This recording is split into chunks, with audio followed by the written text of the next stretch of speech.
Uh, a quick video. I've still got my little vlog to do. I'll get around to doing that sometime. I've got a vlog on universal credit because it's we're now into that time of year for agency drivers, which I am one. That it's going to go quiet now. Like it's Christmas week, so there's no work in Christmas week. There's not much working New Year's week. Everyone's off for 2 weeks, which means people that live from week to week will have problems during this couple of weeks. And then that goes towards universal credit and all that. Yeah, if you can't cope financially. So I've got that to do. This is going to be van life, keeping van life simple, and it's all linked. It's like people living a flexible lifestyle will work less because they want to enjoy more, which means they want less money, which means that they want week to week, which is universal credit, which may lead them into van life or whatever. Yeah. Uh, so this is van life. How to keep van life simple, and it is as simple as it gets. And here's why. The hardest part, you'll see like van life tours, van tours. All you only got to type in van tours, and the thing is like how do people? Because you haven't got a loo, have you? You haven't got a loo, you haven't got a shower. But if you keep the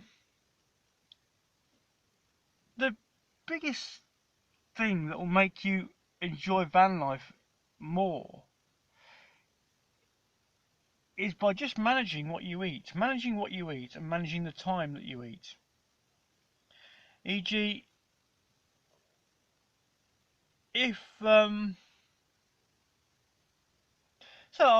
okay, for example, I mean, I drive a truck, right? I drive well, I used to drive a little 7.5 ton, but now I only drive a van. But I can be at work for a 10-hour day, yeah? Some days I won't even need the loo for 10 hours, yeah? So, and all you got to do is the same at night. It's just if you plan what you eat and when you eat, don't eat too much and don't eat, just eat enough, but and time when you eat.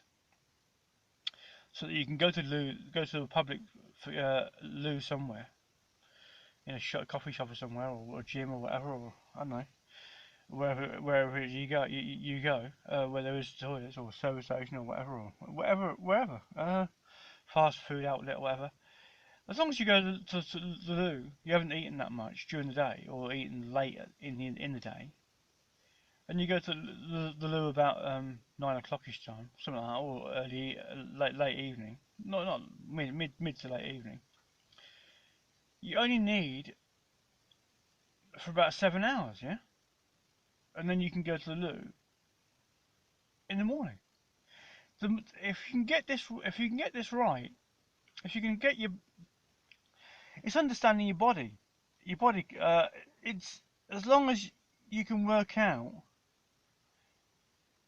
that you can get through the night without going to the loo. You can, or park where there is loos, or near a service station, all night service station, whatever, where there is loos. You you don't need to provide your own, and that takes out a massive. Because then when you get your own, then you've got all a lot of responsibilities and not responsibilities, but you've got it makes van life more complicated than it need be. And so by the law of averages, it's just that if you can work out your body and not eat that much late at night, or as long as you go to the loo before you go to sleep, somewhere in a public convenience, whether a public toilet or as I say, where there is one, yeah. Uh, you only need to get through about 5 or 6, 7 hours a night, depending on how long you sleep. And then you can go again to a public convenience, which means you haven't got to worry about emptying flipping night or cassette toilet or compost toilet and all that, and then you've got to worry about trying to all that complication goes out the window. Well, not literally, but you haven't got to worry about any of that if you work out your own body and when you go to the loo and knowing how often you need to go to the loo, etc., etc. But It is. It's the most convenient thing if you can work out your own body and work out your own diet, as in how much what you eat and how often you eat or whatever it is, and know that you can't really once you've gone to the loo at night you can't eat again really. So have something before you go to the loo, and then you'll make van life so much easier, so much easier, and have a couple of points where you can go for a shower. Just find out local showers. And even like now, a lot of businesses now have showers that you can use. I get sent to a place. I get sent to one place now that has a shower that I could use if I wanted to. I get sent to another place that's got a shower too. I used to get sent there. That's when I used to drive a truck, little truck. Now I can only drive a van, so I can't go there. But because I've only got trucks. But there'll be lots and lots of businesses that will have showers in their workplace. A lot of people now are doing long hours, 10, 12, especially driving. You 10, 12, you can do 15-hour days. You might just want to shower before you go home, or whatever. Or for those that are actually in it. So there is businesses actually on industrial estates that have got showers in their businesses for their staff to use, and more businesses should actually have showers. It makes sense for the business and the people, the staff that work there, and it's not that expensive to provide for business. But if you get this right, if you get your showers right, and you get your toilet right, or your diet and what you eat and where you eat, and if you get that bit right, it makes living van life or car life so much easier. It really does. And then you'll get to know all the places where you can go to the loo for free.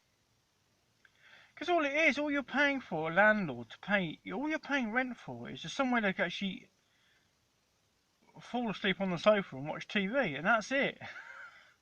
The rest of it you can get for free. You can put a bed in the van. There's nothing you can't, and you'll reduce even if you live in a house, you'll reduce your costs of living in a house if you live like a van life lifestyle whilst living in the house. You could have like these retractable solar panels, which means that it's powering your energy for free, which means it would reduce your electricity and gas bills over the winter. Like we're going into winter now, so it's going to be cold. No point heating the whole house up if all you can do is sit in the living room, yeah, for 3 or 4 hours and watch TV or whatever it is. And what that's it. Or if you're cooking, yeah, the heat from the cooking will actually keep you warm, won't it? Which is why the kitchen's always warm if you're cooking. But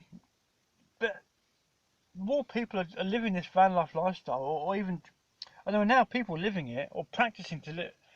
There's people now practicing. People are practicing to live in van life by, if they're renting a room, by planning how they're going to fit the van out by having that in the room, the rented room, working out how to design or where to put things in the van that they're going to build out. We're living in an era where people want massive big houses, right? Yeah, on these new housing estates. But you've got to heat the blooming thing, right? Yeah, in the winter, which will be fuel bills. You don't need. If one person can live in a car, it's doable. It's just whether the rest want to live that lifestyle or not. And then you've got a van. If van life, if one person wants to live in a van, if one person can live in a van, and there's loads that do, the lifestyle is doable. It's just a matter of whether people want to live that lifestyle. But and then we've also got like now many people haven't got a pension for since the until it was made you had to have a pension about 7 years ago, whatever it is. Uh, and they haven't. If they're on low money, they won't be paying that much into it, which means that's going to create a massive problem later on in life for people who haven't got a pension. we're almost heading towards communal living. And when you think about communal living, it's only going to be the only thing that you hear the councils or whatever, or state, oh, we need to build more houses, build to build. No, there's enough houses now that people just can't afford to buy them and things. There's not a shortage of houses. There's a shortage of people being able to earn enough money to be able to afford to buy a house. But if you van life is going to solve a lot of problems because basically by by living van life you're using less. You're more conscious about how much water you use and just generally in the heat and living in a smaller space, smaller amount of heat to heat it up and. Sometimes you can actually use that from your battery, so your vehicle. So you, as and when you do drive, that's almost like powering your living expenses effectively, whilst you go to work. It's actually charging your battery up for later. So like your battery's coming off of your laptop or whatever it is, your phone or whatever, it's being charged from the battery while the vehicle's moving to go to work. Just everything's multitasking. So we're we're going down that route. It's like the likes of Facebook and Google and Amazon could solve homelessness tomorrow morning. Easy, not easy as pie. Uh, because all they've got to do is buy land and let people live on that land for free in anything, any which way they want to live that life. Which means you can pull up in your car, live on like a Google or Facebook land or Amazon land, and as long as you can power yourself via like solar or whatever, yeah, or go like a little gas burner, a little gas cooking stove, your cost will be next to nothing. The hardest part about van life is finding somewhere to park the thing. But if Google bought land and picked up the costs of the land from advertising dollars, it would be like a Big Brother house, but it'd just be about 1,000 vans, 2,000 vans, living on a bit of land, living a responsible lifestyle in a communal living with a few solar panels. Living almost like living like the RTR in the States and the van build in the States, but living it in the UK on Google owned or Facebook owned land. And that would solve homelessness because basically, if you can't afford a house or can't afford accommodation, you just get a little cheap vehicle, 400 or 500 quid, whatever it is, yeah, and just drive it to a specific Google owned land or Facebook owned land and just park it up and live on it. All costs would come from Facebook and Google advertising dollars, which means the world's businesses would be funding your accommodation costs instead of you having to go to work to fund them. And I reckon that's quite doable. It's almost like it's the future, and it wouldn't cost Google or Facebook a penny to solve homelessness. But at the moment, it's costing the powers that be a fortune to solve homelessness, and they still can't because people dying like flies for being homeless. And that's fine. There's almost no need to work anymore, which also poses a problem because yeah, it does. It just does. It's just that advertising dollars now it can fund anything. The biggest thing about providing public services is a communication system, and Facebook and Google have their own communication system,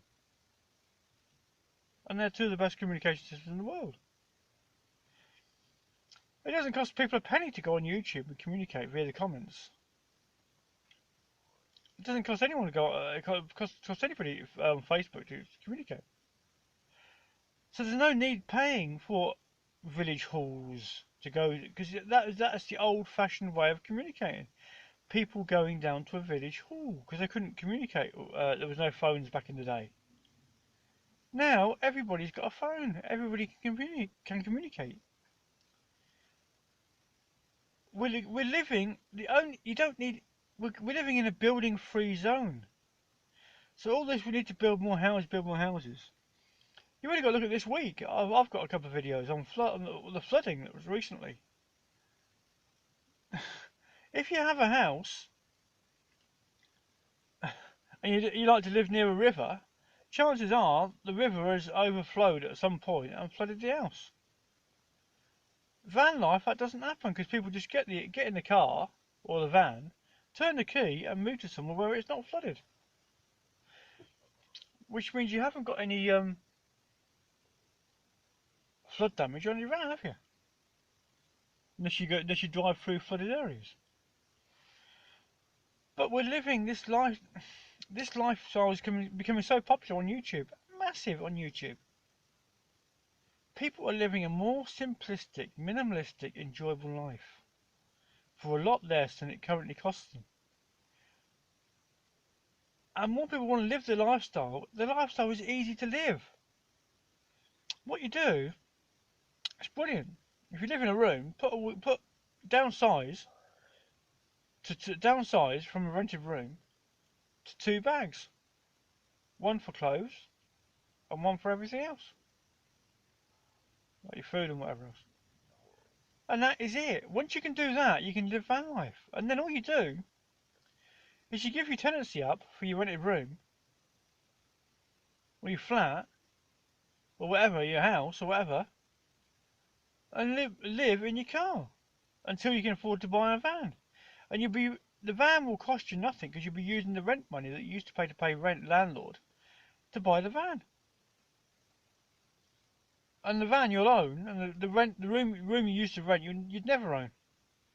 So you're giving yourself a better quality of life, and all you'll have is vehicle expenses. That's about it, and food, which gives you a simpler life, a simpler lifestyle, where you can work less. You can have a 3-day working week and a 4-day weekend. So you don't really need to have a the Monday morning blues, because Monday morning could still be the weekend, can it? It just means you get the Tuesday morning blues. I don't know, but you see where I'm coming from. But the hardest thing to live in van life is getting off the sofa and doing anything about it. I just didn't have the choice because I was in rent arrears, like a lot of other people are in accommodation, because the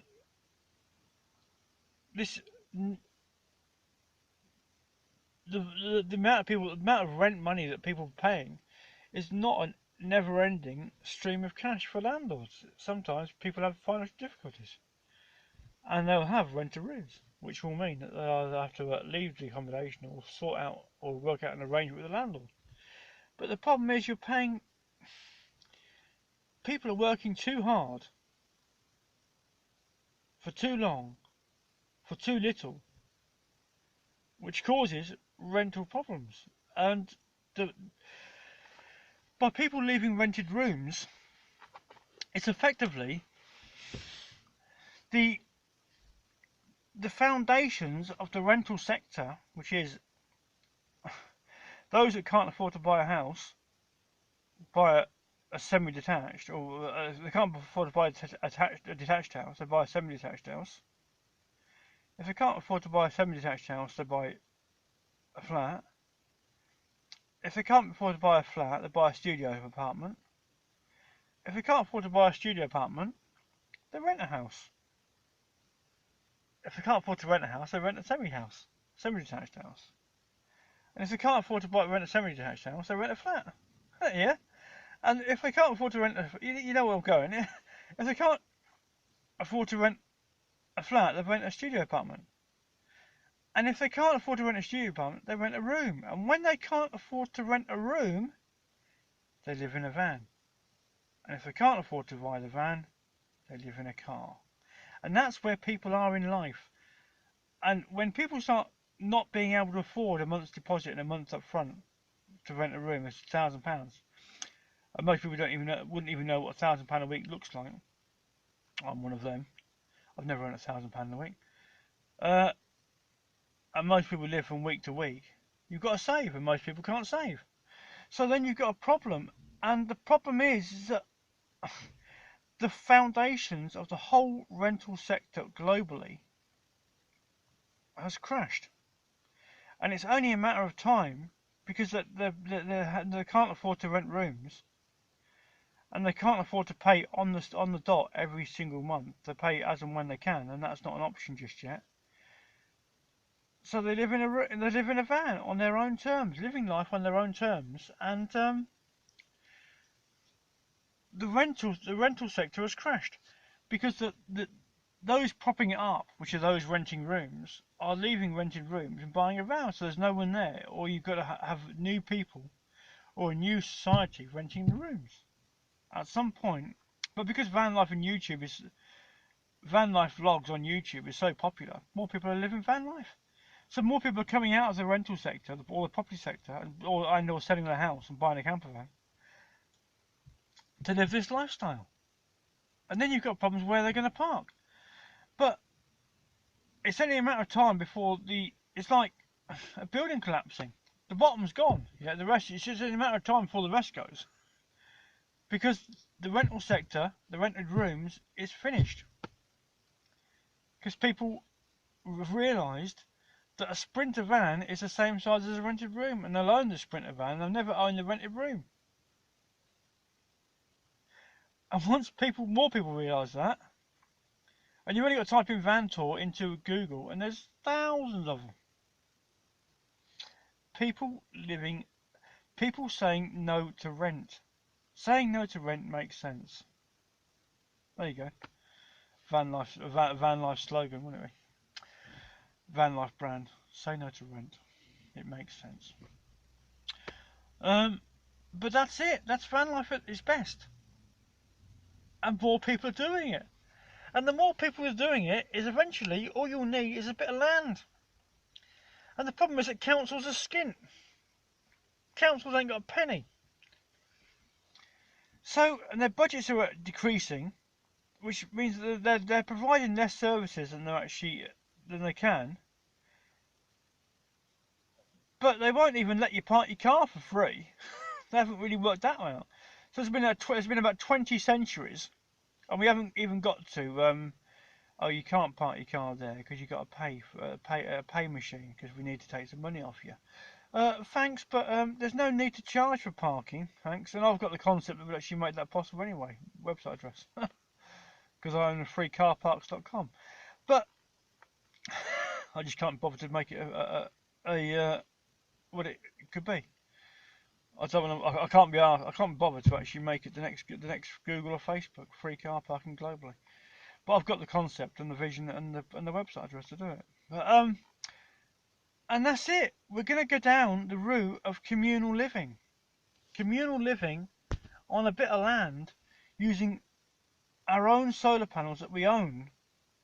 Free energy, free living is the future. Free, totally free. And Google and Facebook are funding it effectively by the advertising dollars. So the advertising dollars, just people making vlogs, will pay for their accommodation. To live for free, eventually it'll be something like Google or Facebook land. They just buy 1,000 acres here and there. Google and Facebook are both over $500 billion companies. They got the money. Facebook's worth over $75 billion, which is over 50 billion cash, GDP, sterling. The Google's, a pair of them, they're worth over 100 billion, which is about the same, 75 billion cash, sterling. Microsoft's worth over 100 billion. Amazon's worth, this is Bill Gates, Jeff Bezos is the richest person on the planet, worth of 130 billion, which is 100 billion pounds cash, which is why the high street can't compete with. There's no one in the world that's got the wealth of Amazon, and they want to help people out. They're using their skills and their money to solve problems that councils can't solve, that in itself will cause massive problems later on.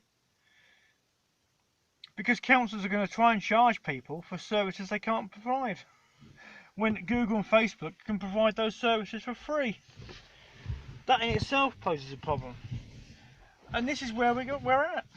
And this is just van life at its best. But van life, this is it. Google and Facebook are like Hoovers or vacuum cleaners. They're just hoovering up data which they can get ad dollars for, and giving some ad dollars back to the people who give them the data. So they're giving. Google will be the biggest employer in the world, next to Facebook. People living a remote life, and people have tried to live this lifestyle for many years, thinking, what can I do that I can earn money remotely? Easy. All you do, get your smartphone out, right, yeah, and waffle into it, right, yeah, and upload it to Google, to YouTube. And that is as simple as it gets, because people have got different skills and abilities and interests that they know about. And people just type it in the keywords into YouTube search, and they'll watch your video based on the keywords. And there you go, that's it. The future of van life, and it's the future of work and everything, is Google and Facebook. And they can't be toppled because they own all the trademarks and the patents and the ideas and the visions for the ideas. And the advertising funding method it works. And 2/3 of the UK know that, because 2/3 of the UK are on Facebook, and they don't pay a penny to be there. And there you go. When people start helping people, amazing things will happen. And Google and Facebook are effectively redistributing global wealth. They have all the wealth, and they're giving the wealth back via advertising dollars to the people that provide content for them, which is creating a redistribution of wealth globally via people providing data and vlogs, living the van life lifestyle. And that's as simple as it gets. Blimey, that's 27 minutes of waffle. Oh, dear me. Cheers for listening if you listen. Take care. Have a good one.